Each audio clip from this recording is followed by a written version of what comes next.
Hello and welcome to episode 52 of the MotoGP 21 first person career mode. In today's episode we have very little to cover early on.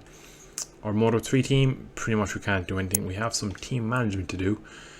We have a new no chance. I'm going to sign you. It's a big downgrade. And you, S plus, yeah, we'll sign you on because you're higher rating. So we have two S pluses, so pretty much I don't think we can go higher than that. In team development I have one in each of them. I can't do anything else because there's one ongoing in that sector, and I have the last development in development for the Moto3 bike, so it's pretty much done. There's nothing I can do to this team at the moment, just leave them progress themselves and see can they get some results. For me, I do have a personal manager. Oh, okay. Only an A plus, so again, sorry, but no. And yeah, that doesn't give me anything else. I did do some. I played around with the upgrades off camera. So I have 2 weeks now until I do electronics, and that should come in for just after Jerez. I've Aero again. I just put 3 men on that. Just not really something I'm worried about too much. That'll be something to kind of work around the background. And I have 2 men currently on the chassis, so that takes up. I actually get one more, so I have 6, 3, that's only 9, 2 is 11. So I have everyone used up. I thought I had a man spare, so I've just again I want to get the traction under control, so I want to get that done early. The frame, the bike feels good, so that's not a big issue. So just get the one traction on that'll help us. And I'm afraid we're actually pretty poor in the engine part. We're not making much in terms of development points, so we can't really do anything at the moment. So we might lack a bit in engine power and fuel consumption for the start of the season. But once we get a few electronics and maybe a frame one done, maybe around to midway of the season, maybe around Aston, we could start looking at the engine. So we'll have a few upgrades coming later in the year. I do plan on staying with Suzuki beyond next year, so it's a project that we'll build towards. It won't be a one-off year. I do believe the bike has better potential than the Aprilia. So that about rounds it off. Let's get off to Portugal.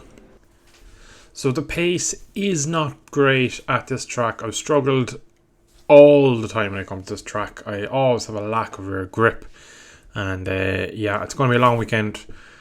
Into Q1 we go. So here we are, halfway around my second lap in Q1. Pretty much I have no pace at this track. I'm struggling so much. And we're currently P7 and I don't see much better than that. I don't know what it is, because I think it's quite a cool layout, and the ups and downs, the elevation change is cool. And I enjoy riding it. Bar turn 1, I hate the downhill with the brakes in this game, but I just don't have pace.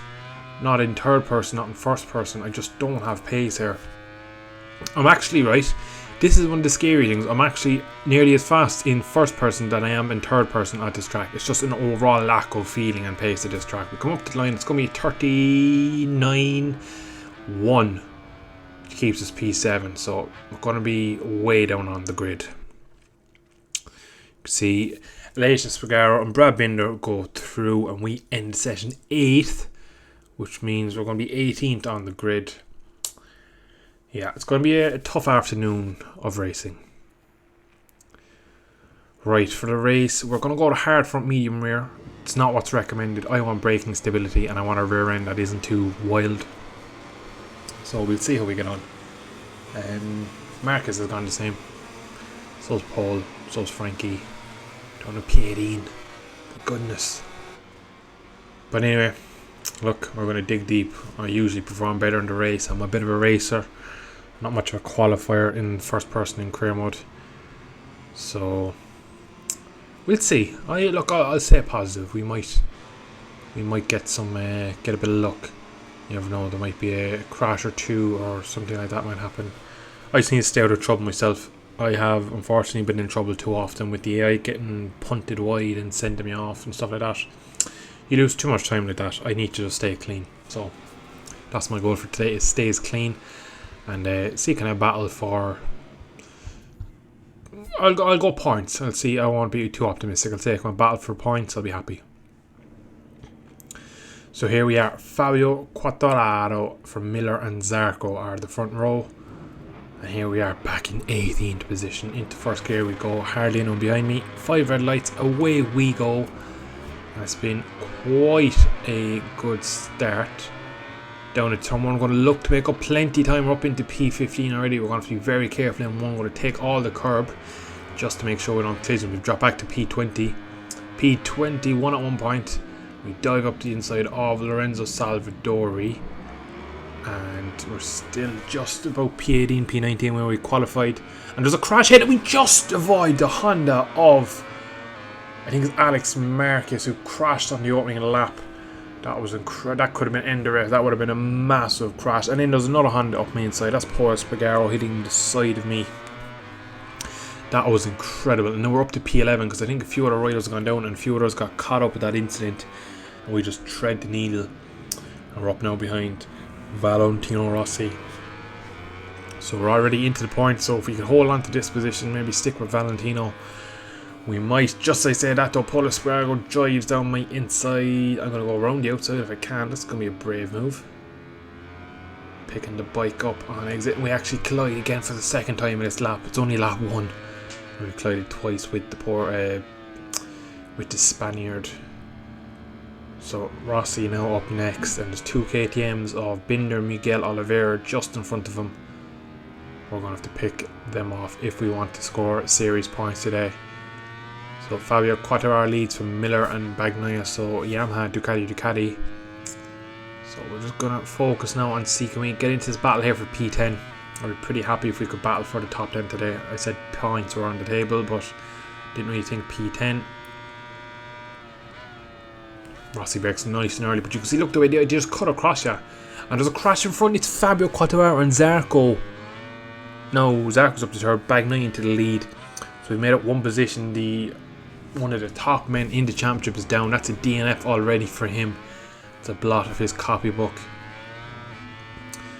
Now here we come through this lovely Craig Jones corner. It's very, very, very tricky. We almost tagged the back of Valentino there.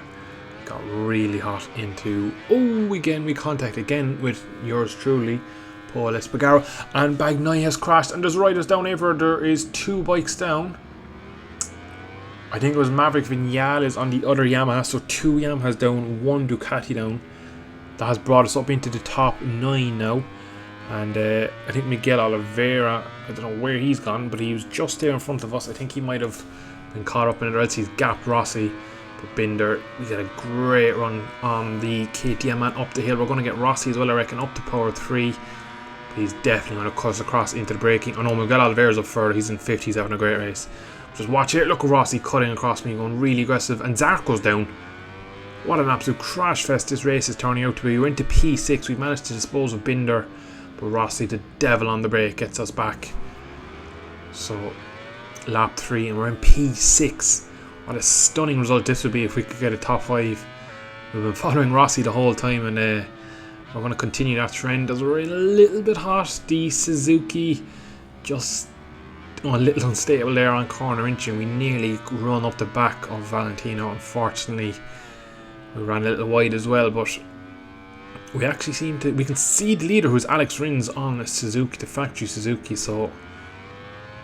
So far, that's a terrible big wheelie there, and that has cost us out of that corner. But we go forward here now. We're ahead of Rossi. He made a mistake into 1, cut across a bit too far, left the gap open. We snuck into P5. Now we can see just Marquez, Oliver. We can actually see the podium for the first time this year on the Suzuki. So up next is my favourite track of Jerez. Rossi's back at it though. He's right there with me. He's probably going to try and get it down into this tight left-hander, this hairpin. Oh, we touch the car. We leave the door open. Surely he comes through, and yes, he does. We tried to go defensive, but again, blind corner. It's almost impossible to see the apex. And then unfortunately, we tagged the curb. We had to set it up, or else we were going down, and we would have thrown away a good result here in Portugal. So far this season, we've scored points in every race, which is something we didn't manage on the Aprilia. So already we're in a decent start to the championship on a new bike. And I can't believe how close we are. 3.5 seconds off the leader. I would not believe someone if they told me that before I start this race, that at lap 5 I'd be, lap 4 sorry, I'd only be 3.5 seconds off. And in P6, you can see I'm not even riding well, and we collide the pole one more time, and he goes down and he takes Binder with him. That was inevitable. He was trying to ride through me, and unfortunately I went to square it off and he just came back at me.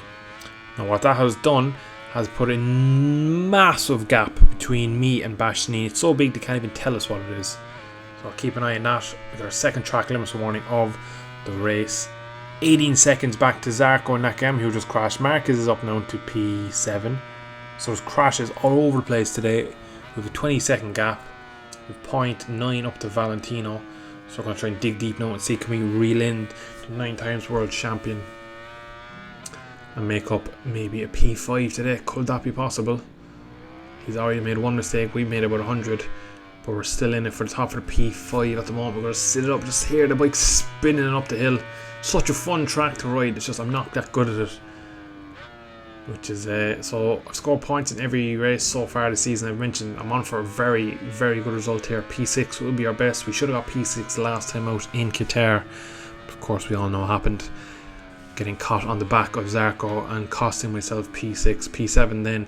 So we've made steady progress every race so far. And going into Jerez, we look like we're getting an understanding of this motorbike. And I'll be looking for a podium there. Not going to sugarcoat it, I will be going for the podium. I think my bike should work well there. I'm very fast there, I know that myself. So I have inner belief that I'll be able to do it. Now we are closing in on Rossi here with just over 4 laps remaining. Could we get P5 today? So Marquez is just ahead of him. He's about 3 seconds up the road, I'd say. We're not going to catch Marquez. I don't think there's a chance at the podium because it's Miguel Oliveira who has a nice gap over Marquez. It looks like coming back to Rossi ever so slightly. We are about to set our fastest lap of the weekend at 38.7. That is 0.4 quicker than unqualified them, and Rossi gets a big stoppie into one and he's wide. That is P5. Now 2.5 laps remaining. We are managed to hold off Rossi till now. Will we be able to keep him behind for the remainder of this race and get our first top 5 on this Suzuki? Big wheelie again down into Jones' corner. Craig Jones, bless him. And now we come up to this difficult section here. We touch the curve. That's not what you want to do, and that's surely going to leave Valentino through again. Yeah, there he goes. Cuts right across my nose. And we're going to go for it again. Another move. So we're having an absolute crazy battle here with Valentino, and he holds around the outside, but he does not make the apex. We cut back underneath him for P5 once again. You can see Fabio Quartararo after his crash has made it back to P8. Now, contact with Rossi. So we're having contact with everyone today. It's one of those tracks where the lines converge into places. We actually have run off track.